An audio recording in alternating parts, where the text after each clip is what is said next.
Hey guys, Gruz here, and today I wanted to take a look at a couple of obscure Macintosh games that quite recently had their copy protection cracked, and after 35 years are finally playable on emulators.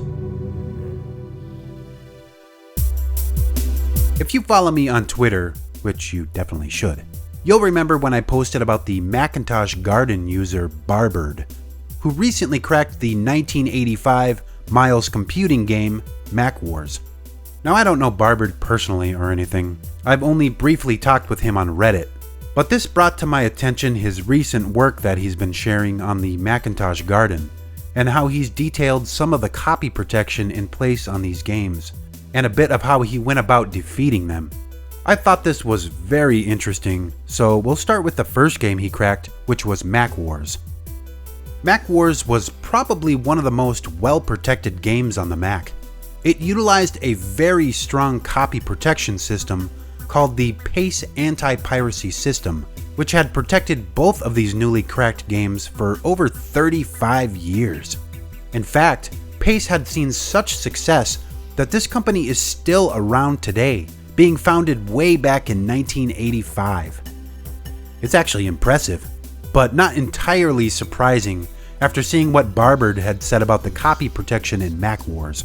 He said that PACE used multiple rounds of encryption, with a key derived from the game files itself, so that modifying anything on the floppy disk would destroy the key needed to decrypt the game files. Barberd detailed how he found a flaw in the encryption implementation, where they had only used 8 bits of the 32-bit key, and as such, he was able to brute force the key and remove the copy protection calls altogether, allowing the game to be run under emulation and finally be preserved in a playable state. Barberd is a Mac hero as far as I'm concerned, and he didn't stop at MacWars. As of this video, he's cracked 2 additional games which used the PACE anti-piracy system. One of them was a very obscure Star Trek game, which I guess wasn't too great of a game, but he also cracked the 1985 Penguin Software title, Sword of Kadash.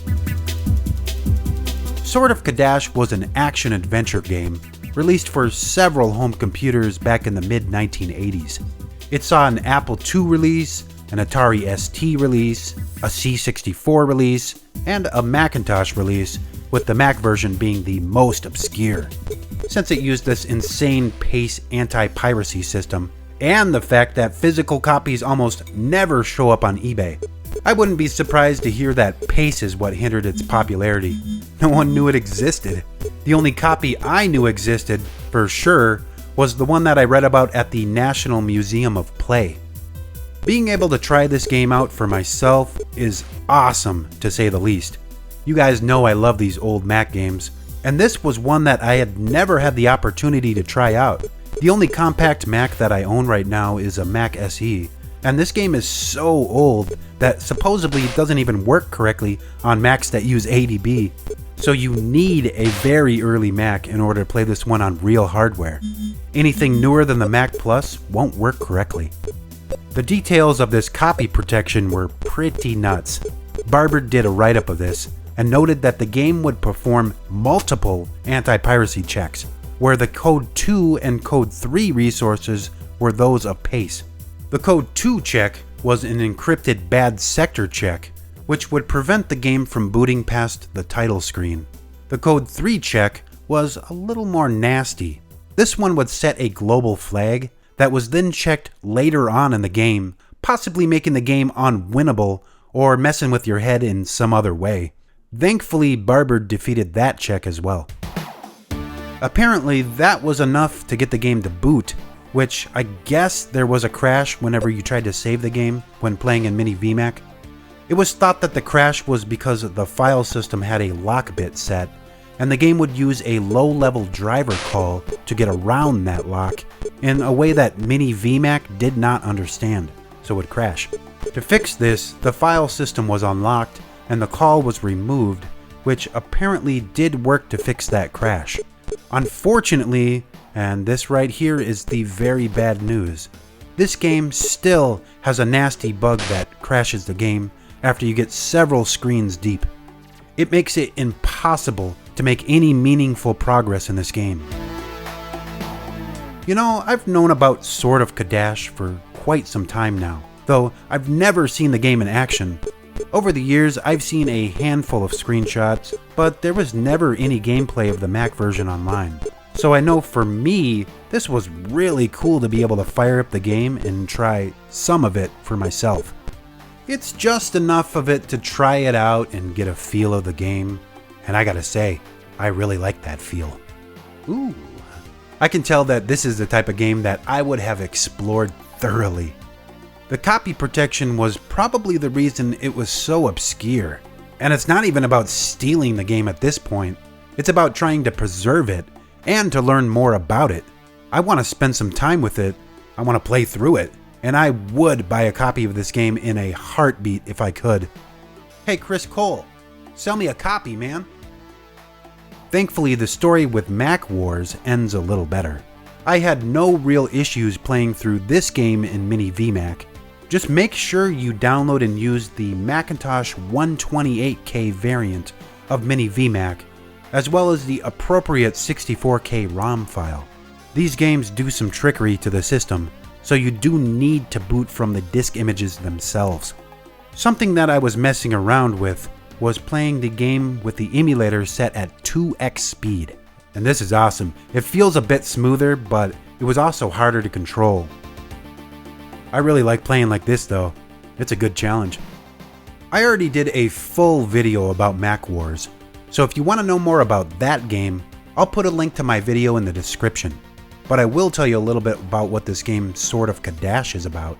The story goes that you are this little guy here who's traveled all the way from the Mediterranean to the deserts of Persia in search of fortune. Well, eventually you get captured by bandits who say they'll spare your life only if you agree to enter the Fortress of the Dragon and return with the Sword of Kadash. For the most part, this game is mouse controlled. Down here you move the mouse around the axis of this box to sort of simulate moving a joystick around. You can set a dead zone for the movement box with the number keys so that you won't always be running. There are no keyboard movement controls, but you do use the space bar to cast spells, which cause the enemies to run away from you for a brief amount of time. Your main attack is done with the mouse, where clicking or holding down the button uses your weapon, which is represented by these arrows that you shoot. You can only have 3 of these arrows out on the screen at the same time.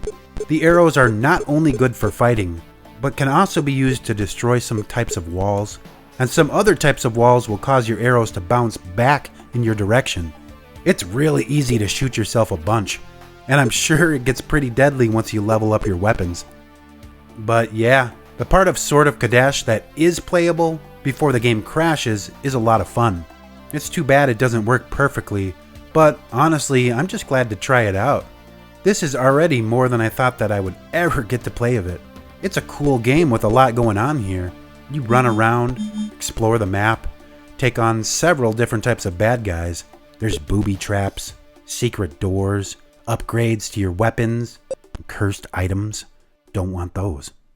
I find this fantastic. I might have to bust out my Apple IIe and give this game a playthrough on there.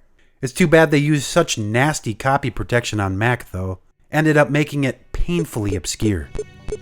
If the playability of this game ever changes, I'll post an update down in the comments of this video. But for now, I thank you so much for your time today and for checking out this video. If you enjoyed it, make sure to leave a like on it to let me know.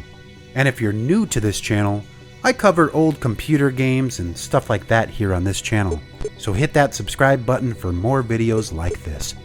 I'll see you guys soon with a new video. Goodbye.